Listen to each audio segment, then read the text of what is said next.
បាទទស្សនិកជនជាទីមេត្រីនេះគឺជាការប្រកួតវិលជុំសន្សំបន្ទុកជាបន្តក្នុងកម្មវិធីកម្ពុជាអ្នកប្រយុទ្ធគុណខ្មែរមុននឹងឈានចូលដល់ការប្រកួតខ្ញុំបាទសូមអរគុណចំពោះស្រាបៀរកម្ពុជាដែលបានឧបត្ថម្ភពេញទំហឹងក្នុងកម្មវិធីកម្ពុជាអ្នកប្រយុទ្ធគុណខ្មែរស្រាបៀរកម្ពុជាស្រាបៀរជាតិមោទនភាពជាតិសម្រាប់ចៅក្រមគូទី2នេះចៅក្រមទី1លោកស៊ិនប៊ុនធឿនចៅក្រមទី2លោករស់សថានិងចៅក្រមទី3លោករៀមកុសលចំណែកអាជ្ញាកណ្ដាលនៅលើសង្វៀនប្រកួតគឺលោកអេភូថង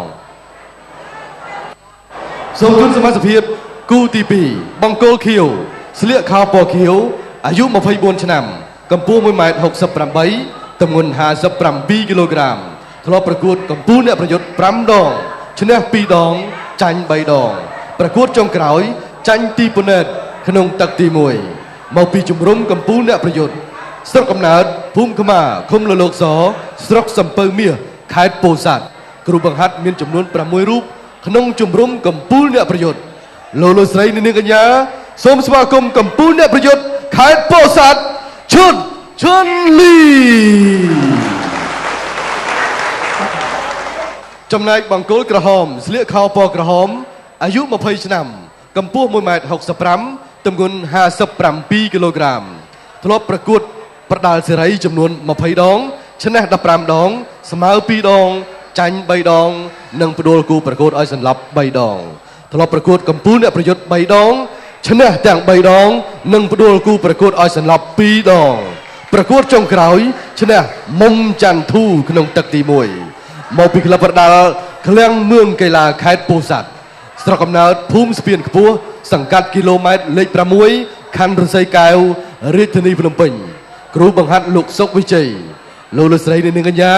សូមស្វាគមន៍កម្ពុជាអ្នកប្រយុទ្ធរាជធានីភ្នំពេញនៃក្លឹបប្រដាល់ឃ្លាំងមឿងកីឡាខេត្តពោធិ៍សាត់សូវាសនា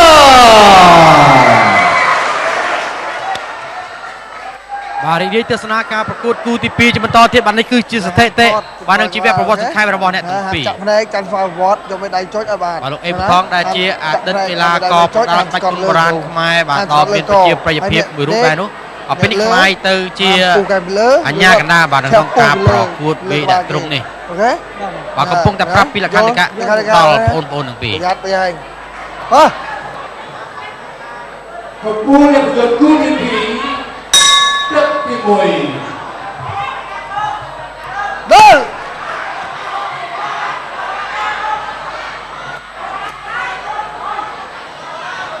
បាទអ្នកទាំងពីរបាទគឺបាទហ្វឹកហាត់នៅសាលាគុណនាខេត្តពោធិ៍សាត់ដូចគ្នាក៏តែឈុនលីបាទគឺជាកីឡាករមួយរូបបាទគឺស៊ីននៅពោធិ៍សាត់នឹងតែម្ដងបាទឯសុកវាសនាគឺជាកីឡាកររបស់រាជធានីភ្នំពេញបាទជើងឆ្វេងរបស់វាសនាទាត់ស្ដាំសងវិញ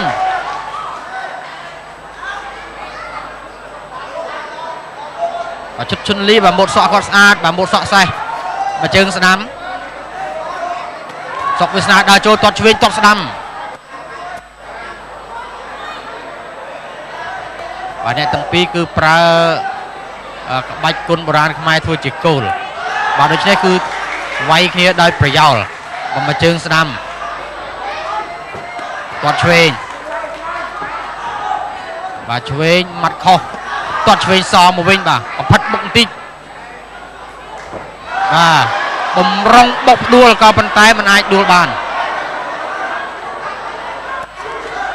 បាទកវត្តស្ដាំខុសបាទមកជើងស្ដាំរវែឆ្វេង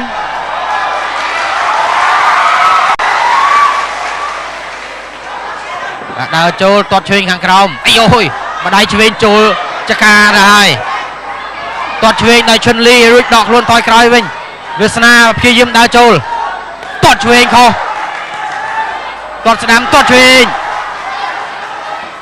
ដើរចូលទៀតទាត់ឆ្វេងវាយស្ដាំបាទដេញវាយឆ្វេងចាប់បោកអត់ដួលបាទអោបគ្នាជាប់ជង្គង់អាកាច់ចោលឡើងហើយនេះប្រើដល់ក្បាច់ចំបាប់វិញ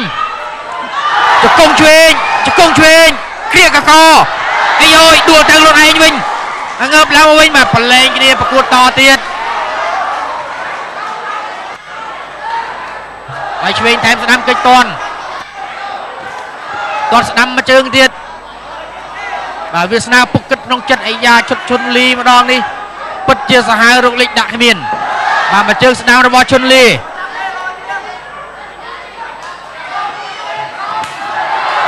បាទតាត់មកជើងលោកសុតតែផ្លាកដេញមកវិញវាយស្ដាំម្ដាយបាទវាយឆ្វេងចូលមុខអូយបាទកិច្ចមុខបោកដួលបាទបោកគេដួលហើយខំព្យាយាមជីពីលើគេវិញក៏ប៉ុន្តែសុកវាសនាងើបឡើងមកវិញបាទកម្លាំងដូចជាដំរីសាចុះព្រេងជង្គង់ឆ្វេងស្ដាំធ្វើឲ្យឈុនលីដួលបាទវាយស្ដាំចូលមុខវាយឆ្វេងចូលមុខវាយស្ដាំចូលមុខគ្រាកកពីក្រោយជាប់បាទឈុនលីនៅពីលើវិញម្ដងខំប្រឹងរើបំរាស់ខ្លួនបាទអោបគ្នាញីញក់ប្រើកម្លាំងដៃវាយចម្រោះសុកវាសនានៅពីលើវិញវាយឆ្វេងវាយស្ដាំវាយឆ្វេងវាយស្ដាំវាយឆ្វេងវាយស្ដាំវាយឆ្វេងវាយស្ដាំលោកអញ្ញាកណាចាប់បំបែកសិនហើយក៏បញ្ចប់ការប្រកួតត្រឹមនេះតែម្ដងដោយយល់ទៅលើបាទស្ថានភាពមិនល្អបាទអាចនឹងធ្វើឲ្យឈុតជន់លីបាត់បង់ស្មារតីឬក៏របួសខ្លាំងជាងហ្នឹងបាទឯឡៃកីឡាករសុកវាសនាដោយថាសប្បាយចិត្តពេកគឺរំតាមចង្វាក់បត់លេង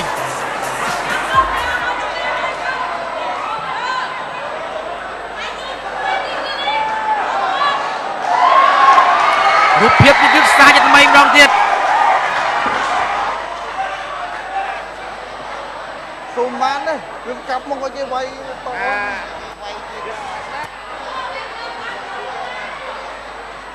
គឺហើមភ្នែកមកចំហៀងទៅហើយបាទតិចទៀតនេះគឺអាចហើមខ្លាំងជាងនឹងថែមទៀតនៅដល់នៅទីផ្សារវាយងាប់ហ្នឹង